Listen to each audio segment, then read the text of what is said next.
Hello everyone and welcome back. So, I hope you enjoyed the little time-lapse which I probably put at the beginning of the episode.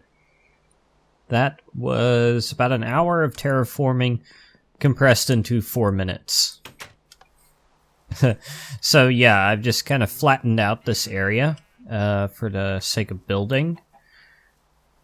Make it a little bit easier. I don't know, I might have to flatten out some more area over here if I need it. But I don't actually have a lot of time left to work on this episode, so we're not going to do too much. Oh, thank you, Rain. Thank you. I love you, Sky. Who would have guessed that the rain would go out near the beginning of the video? Wow. Okay, so, yeah, all these depth markers, there was a Wither Witch lurking around my house, and I can't remember, I think one of the cats killed me, like, right around here originally, and then I was trying to get my stuff back, and they just kept murdering me over and over again. It was terrible. What? Did the Ender Girl just teleport here? Oh, that is amazing. Oh, why couldn't you have done that a few minutes later? Not that I'm complaining too much. Alright, so over here you may have noticed this new building. This is made out of a mix of basalt tiles and endstone. And we got some carpenter blocks up here to give it a little bit of a weird appearance, a little bit of character. And it's basically just a simple little building on the inside. Nothing particular in here. I might decorate it, but this is the house for the Ender Girl. And we got a redstone teleporter over here, which is something I mentioned before. This takes whatever steps on it to my house, which I just realized might be bad if like something were to spawn in there, but I mean, nothing can break down the Carpenter's door here, and this is all well lit. But yeah, if you're using redstone teleporters in the future, whenever this version gets released, be careful with that. I've already talked about the redstone teleporters in the previous episode. New in this latest version, which I might be uploading soon, we've got these teleporter anchors. These, again, like the regular and redstone teleporters, they can all be linked together. The thing about the anchor, though, is that even if you right-click on it, it does nothing. It does not teleport you. It is merely sort of an anchor point for linking teleports. So, for example, you'll notice I've linked this teleporter to the anchor over here. And I've linked this teleporter to the anchor over here. And you could do that with regular teleporters, then just remove them later, but I thought I'd just add this to kind of make that a little bit easier. Plus, they're a bit cheaper, unless you're struggling for iron, but otherwise, it's a pretty similar recipe, except we've got tier 1 Chaos Essence instead of tier 2, and it makes 4 instead of 2, like the regular teleporters. And these can also be used to link return home charms as well. Okay, so other stuff with gems. That's the main mod I've been working on recently. Remember that really nasty bug where Chaos Gems with Flight could not be activated by pressing the associated key? Well, now they can. I finally fixed it. It was so... how to say it? The problem was relatively simple. Honestly, let me get rid of some of these depth markers. So what the problem is the key press. Key presses, by the way, occur only on the client side. They are simulating right-clicking with the Chaos Gem. Pressing the key associated with them is like holding the gem in your hand and right-clicking. Turns it on, turns it off.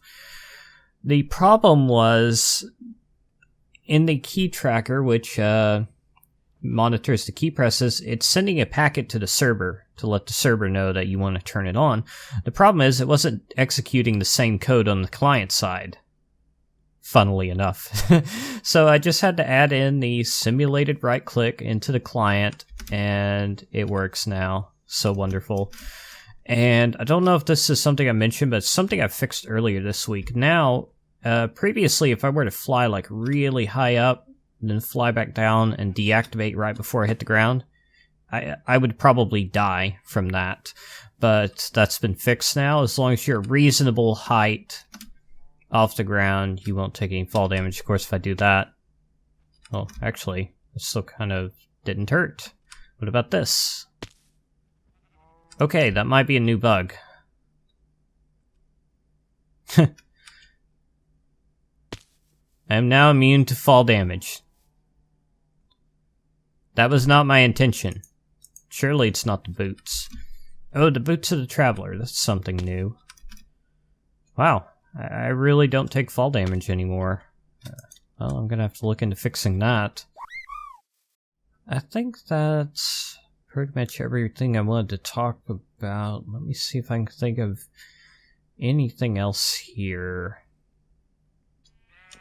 I did create some new animal pens over here, which is not really out of necessity or anything. I just thought since I have them, I might as well keep them. I let most of them go during that time lapse. I meant to do that near the beginning of it, but I forgot. And if I remember correctly, there was 2 blood moons during that. It's actually been a while since I recorded that. I've had a pretty busy week. And it's kind of ironic. It's Thursday for me right now. Back on Saturday or Sunday, I decided I'm going to record a big batch of videos, edit them whenever I can. That way, I'll have like several days off this week. No, it didn't work out. Wow. Well, part of the reason is the authentication servers were down all day yesterday, so I couldn't actually play on the server. I mean, if I was desperate enough, I could have set it to offline mode. But no big deal. Oh, and regarding the boots of the traveler, those actually do stack with the Sojourner Sash, as you may have been able to see. So with the Sojourner Sash, you can jump about 2 blocks high. Same with the boots of the traveler. With both of them, you can jump over 4 blocks high. I think that was actually like 4.5, since I kind of caught the edge of the stairs. If I try to jump from here, I don't think that would work. Yeah, but if I'm facing the stairs head on, I can actually get onto them. So it's about a 4.5 block jump. I hope the Ender Girl's not stuck where she is. Is she confused by the labels? Oh no, that's entirely possible. I'd kind of like to, I wish I could make it so that they would teleport more often. But in order to do that, I'd have to either restrict the area that they can walk in, or add more teleporters. Neither of which I particularly want to do, because I don't want to be accidentally teleporting myself. Not that it would be a big deal, I mean, it's just right over here. But I'm also going to need, there's also the Slime Girls and the Creeper Girls. I haven't found a Creeper card yet.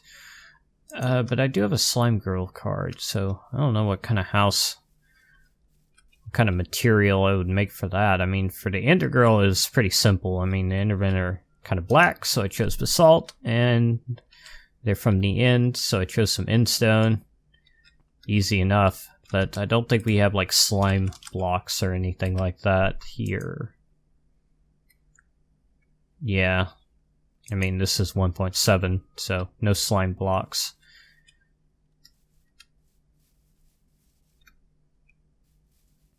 Yeah, I'll think of something. You know, I don't even know what she looks like. I might as well spawn in the Slime Girl, since I'm just kind of talking here. So let's see.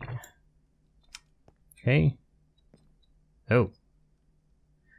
Not quite what I was expecting, but alright. I've actually seen this mob on the title screen before. Okay, so as with the Ender Girl, we can trade slime balls for other mob drops, and vice versa. So if I ever need some slime balls, I know where to go. Wow, you charge an arm and a leg for the slime balls.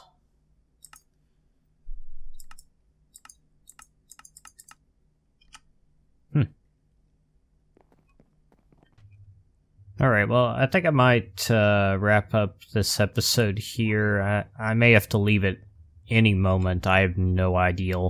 So, yeah, better to finish it up now. So, sorry this probably wasn't a very exciting episode. Hopefully the next one I'll have something good, but I don't have anything planned at the moment. So, as always, if you haven't already subscribed, don't forget you can do that on your way out if you want to. And I will see you guys in the next video. Thanks for watching.